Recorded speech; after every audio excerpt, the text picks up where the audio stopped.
Hi dear teachers, ito ang isang e-game para sa changes in the position of people or objects in relation to their original position such as moving closer, farther, left, or right. Click lang natin yung start.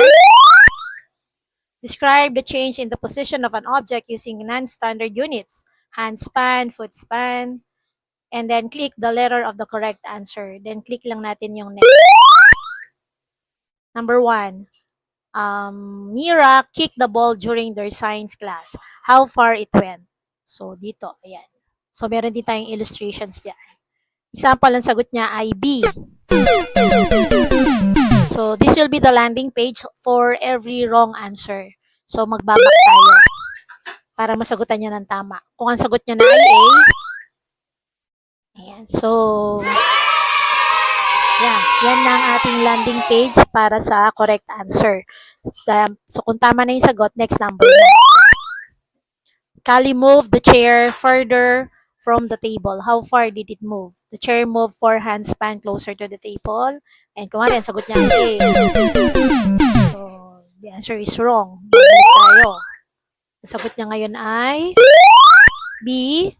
So, the answer is right. Next number na siya. So, ganun lang din sa 3, 4, and 5. So, number 4, Pedro pushed his toy car. How far did it move? So, 2, 4, 6. So, kung sagot niya ay A, mali. Ayan. So, kung sagot niya ay B, mali pa rin. Balik lang siya. So, kung sagot niya ay C, ayan. So, that's the correct answer. Next number na siya. Hanggang sa matapos niya yung 5 items. Ayan. So, PM lang sa may gusto. Para ma-enjoy ng bata ang inyong lesson. Ay, tapos pagtapos na, so this will be the last page kapag nasagutan na ng tama yung 5 items. Marami na po tayong mga e-games dyan. You can check po my YouTube channel para sa iba ko pa pong gawa. Meron din tayong mga COT for Kinder and Grade 1.